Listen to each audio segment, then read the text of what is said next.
Hello आपण मैंने मोर जी गुरु जानते आपण आगे तांकर किछि पूर्व पाठ आलोचना कले मु सही अधिकार रे ताकड़ू किछि शुणिकी किछि पचारिया पाई दुस्साहस करुछि। अयोध्या राजा हेबे राम प्रभात हेले राजाभिषेक हेबे ए कथा कौशल्या जानिले कर्णपात हला कौशल्यांकर एवं वशिष्ठ मध्य जानी पारिले जे काली राम राजा हेबे किंतु सकाळ पाइला बेले कथा पलटी गला। सकाळ जतबेले जानिले जे राम नाही भरत हेबो या सोते कौशल्या एवं वशिष्ठ जमा मन दुख करी नाहंती। कौशल्या मो पुओ राजा नाही मो सौतुनी पुओ राजा हबो बोली जमा मन दुख करी नाहंती आनंद अनुभव कले। निज पुओ राजा हेई पारिला नाही सते एते आनंद अनुभव करिवार कारणटा कोन कौशल्या एवं वशिष्ठ इछि आलोचना टिके करंतु।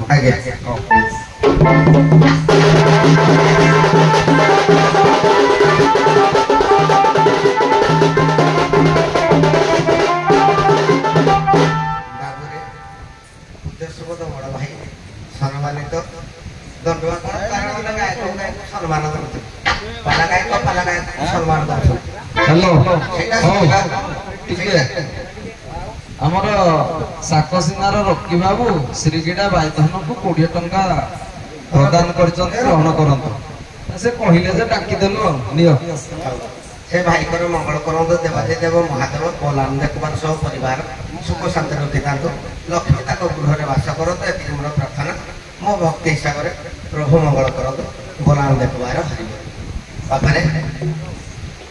पूज्य स्पद बड़ भाई आम दंड कलाकार मैंने आजिकल कहते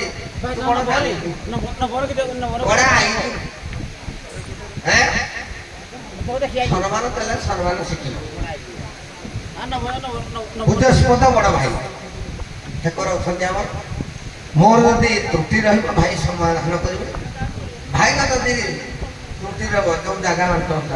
बंटन है भाई जब अधिका नहीं जाऊँ समाधान करी से अनुसार जा से दिन वशिष्ठ खुशी होती कौशल्या मां खुशी होती से मो रामचंद्र राजा न हो वनवास चल जाऊ लेखिला रामायण रामायण वेद से रघुनाथाय नाथाय सीतया पतये नमो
ରାଜ୍ୟରେ ଅଯୋଧ୍ୟାରେ ବର୍ଷା ହଉନାହିଁ ମରୁଡ଼ି କରିଗଲେ ରାଜ୍ୟରେ ମରୁଡ଼ି କଲାନି ଏଇ କଥା ଯାଇକିନି ଦଶରଥ ଯେତେବେଳେ ପଚାରିଲେ ଆଜ୍ଞା ଶନି କଟିକି ଯାଇଥିଲେ ଶନିଦେବଙ୍କ ପାଖରେ ତାଙ୍କର କଥୋପକଥନ ହେଲା ତାଙ୍କର ସେ ମୈତ୍ର ହୋଇଥିଲେ ପରେ ମୈତ୍ର ହେଲେ ସେଠୁ କହିଥିଲେ ଆଜ୍ଞା ଶନିଦେବ ବୋଲୁଛନ୍ତି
मीमांसा करने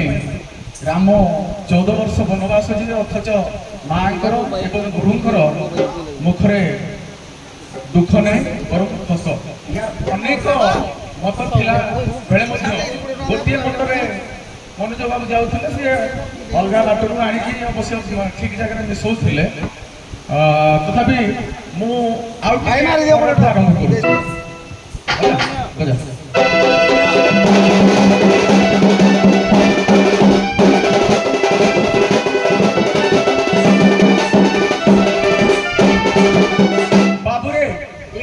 कर मन पकईले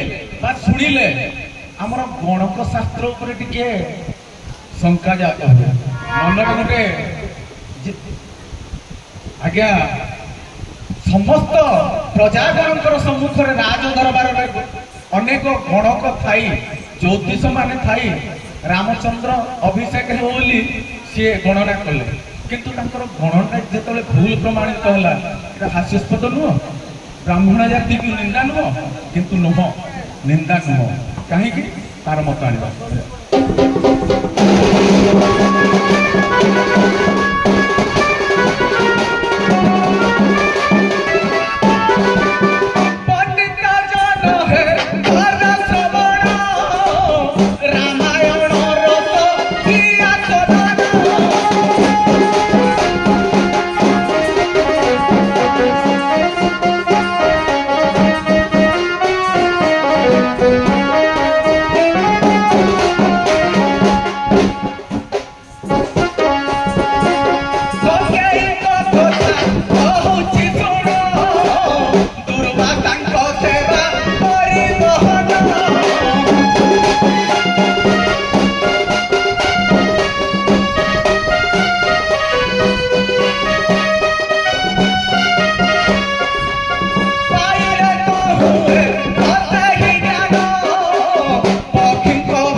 शब्द सीना जापर कथोपकथन किंतु क्या आगे प्रकाश करेंगे जदि प्रकाश करेंगे मूर्धना फाटिज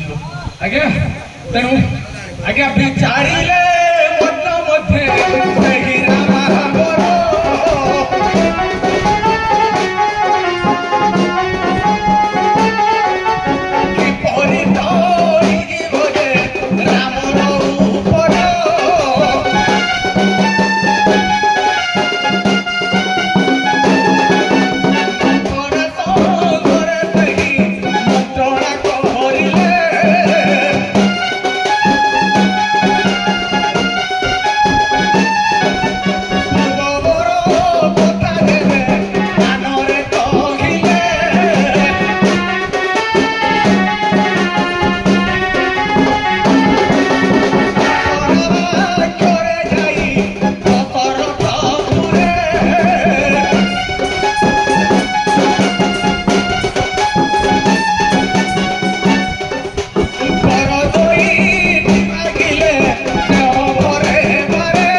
मुख्य टॉपिक आज्ञा मुख्य टॉपिक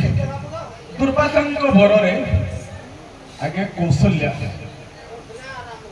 कई बर पाई से पशु पक्षी कथोपकथन बुझी पारे किंतु कहा आगे जब प्रकाश करती मूर्धना पाद बहुत तेणु दिने उद्यान भ्रमण करुवा समय राजगठिकार से समय कौन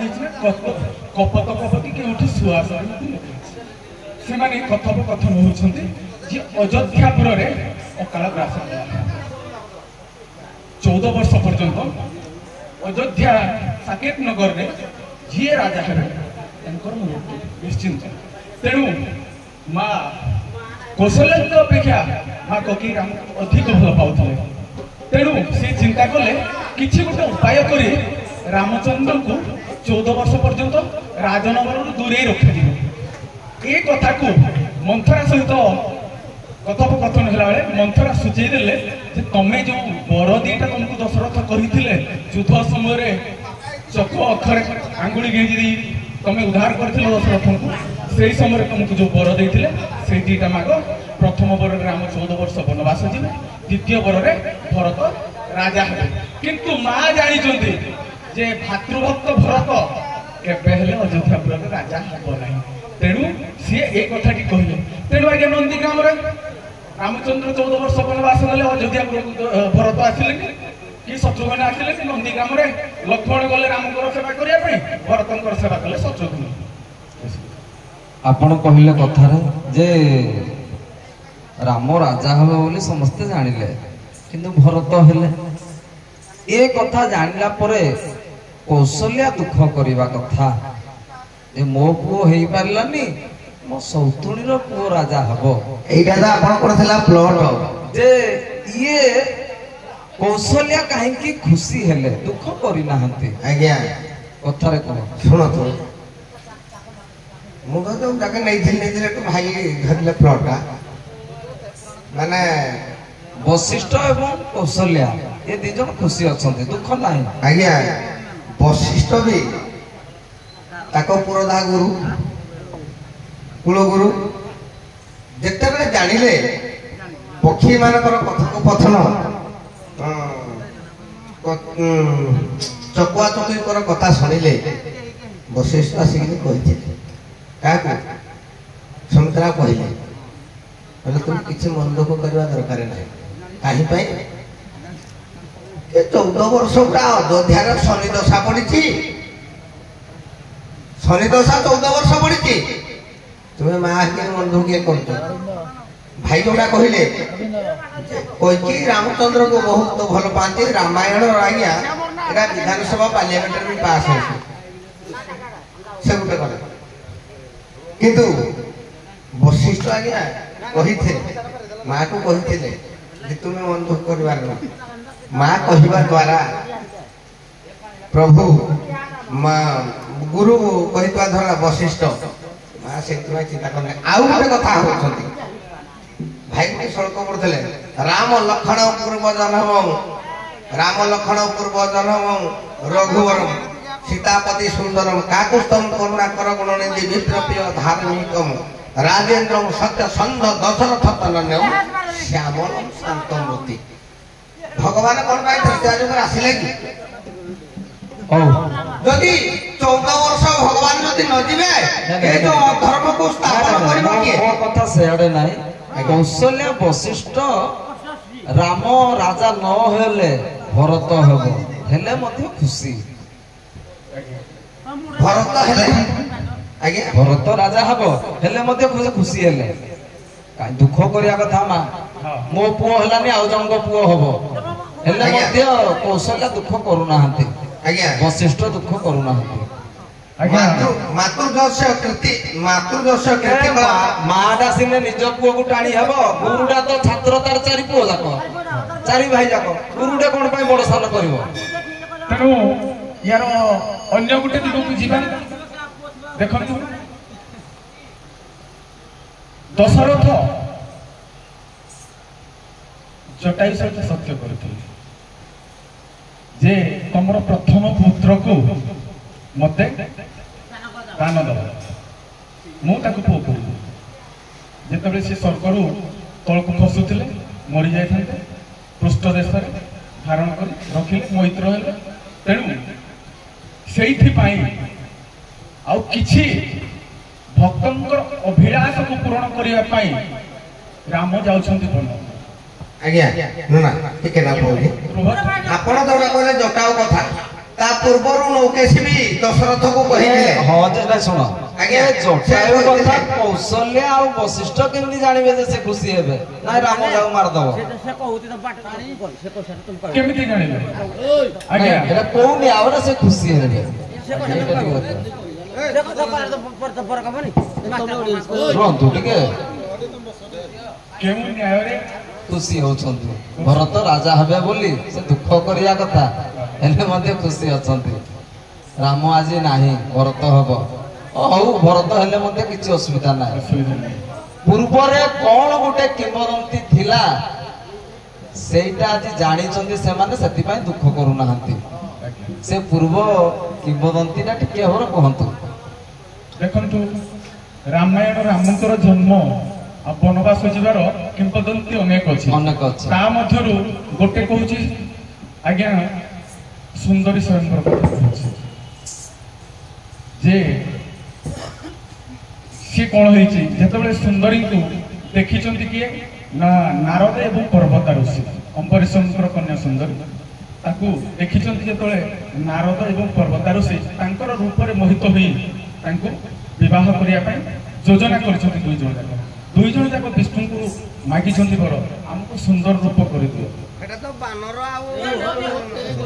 ନାଇଁ ନାଇଁ ସେଇଟା ଯୋଉ ଆପଣ କହୁଛନ୍ତି ମୁଁ ଜାଣିଛି, ୟାର ଉତ୍ତର ଆପଣ ମାନେ ବି ଜାଣିଛନ୍ତି। ମୁଁ ଜାଣିଛି, ଆପଣ ମାନେ ବି କହିପାରିବେ। ନାଇଁ ସେ ନାରଦ ଅଭିଶାପ ବନବାସ ଯାଉ ବୋଲି ଏଟା କଥା, ବନବାସ କଥା ଏଠାରେ ନାହିଁ। भरत राजा हेले से तो पुओ ये भी खुशी है दुख कर मो पुओ राजा नहीं ताहले दुख करी किंतु कौशल्या आगर गोटे शर्त जानी से दुख कलानी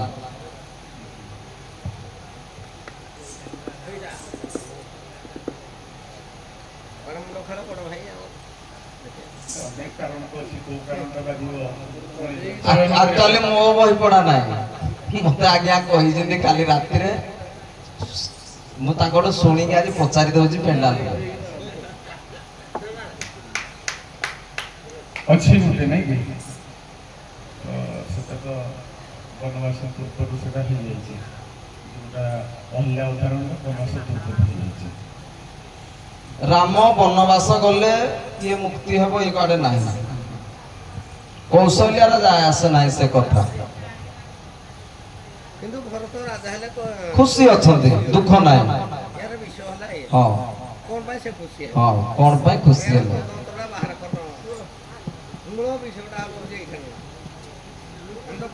पूर्व गोटे शर्त थिला दशरथ विवाह समय मन पकातु दशरथ विवाह समय पूर्वर गोटे शर्त थिला ए माने जानी से शर्तटा वशिष्ठ कौशल्या साक्षी परायण ए माने जानी से दुख करूना से शर्तटा कौन थिला से शर्तटा सुनतु से शर्तटा ये होचंती दक्षिण कोशल झील ना दक्षिण कोशल झील ये हेले उत्तर कोशल राजकुमार थे किए दशरथ जिते बड़े होगा से समय से कथा देती तुम पुत्र राजा काकू जो ये ना भरत कथा देती आपण कथा पाखे गलानी पाखे गला ये होचंती कौशल्या होचंती कौशल झील जो नहीं विवाहटा पाखे गलेनी आपण माने मोर भी भाई जोड़ा कहले मने पड़ती दक्षिण कौशल राजा विवाह होइथिला कार विवाह पुओ खाली दशरथंकर विवाह होइथिला का सहित कैके सहित विवाह होइथिला कैके सहित अडु कोन हला मते बाळू करदिला मो आगे शिवराशि लोक दमते बाळू छाड़ देखंतु विवाहटा एमते हिथिला माने रावण उभयंकु दशरथंकु एवं जो कौशल्या को हरण करिकी गोटे मंजूषा भितर पुरैकी तिमी गला आगरे पकई देथिला ब्रह्मा रावण वेश धारण करके आसिक ता खुलिकी बाहर करके नेकी विवाह कर सेठी आके कथा देथिले तो एटा कैकेयी विवाह पूर्वर के कथा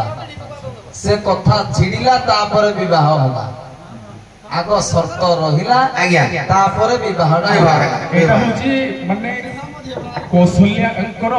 पितांक शर्त जो ये करथिले सारे कैकेयी विवाहर पूर्वरु आगो शर्त रहिला तापर बाहा हेले तापर बाहा कैकेयीर बापांकु ये शर्त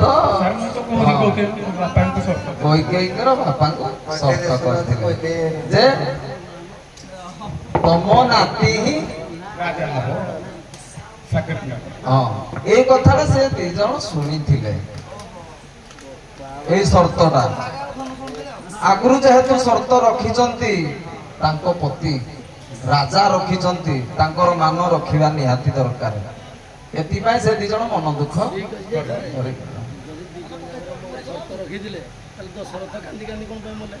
नहीं से